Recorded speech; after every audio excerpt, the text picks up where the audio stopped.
who are near our airports have benefited from the employment opportunities and convenient access to domestic and international travel. But those who live around those major airports also live with the burden of often overwhelming overhead noise, especially as the number of flights around the country continues to increase and their flight paths become more streamlined and precise.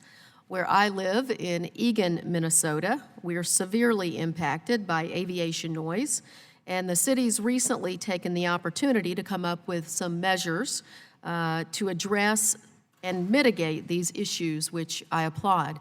Although I wasn't in office for the passage of the 2018 FAA Reauthorization, I'm encouraged by many of the provisions that address these noise concerns and problems nationwide.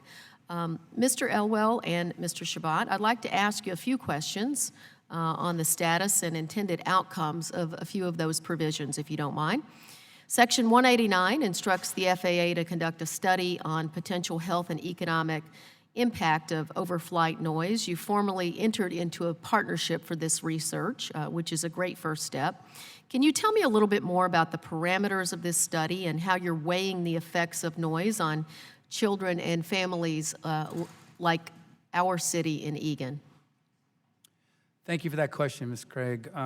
We have entered into an agreement with MIT and Boston University on the commencement of that study, and I can get back to you on the parameters and what the agreed parts of that study are with MIT and Boston University. Mr. Shabbat, anything to add to that? Madam Secretary, thank you for the question, but no. Thank you.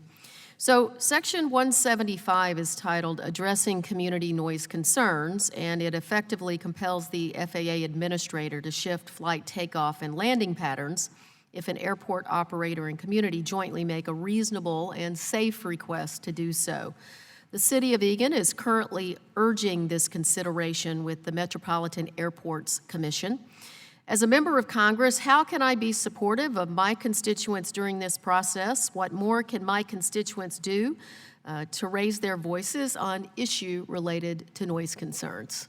Mr. Elwell? Well, community engagement is critically important.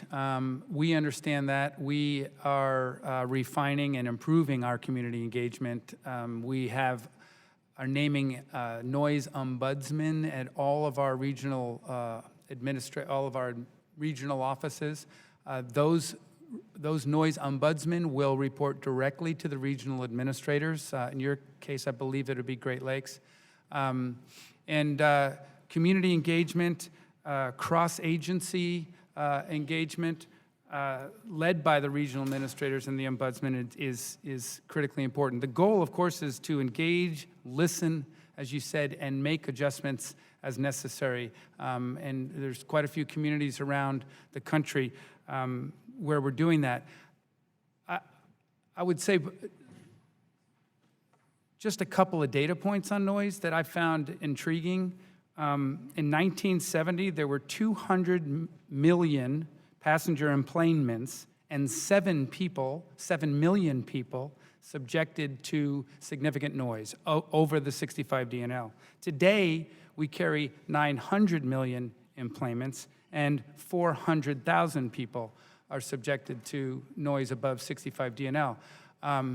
We acknowledge this is, for your constituents and many others, a critical issue, and we're engaging it.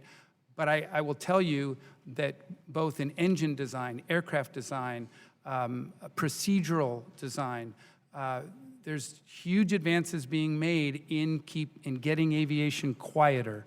But there's more we can do, and we're anxious to engage with the communities and all the stakeholders to see how we can make the air quieter above your constituents.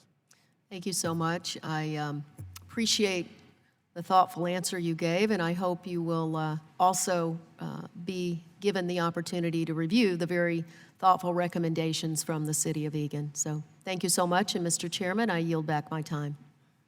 Thank you. Recognize Representative Balderson.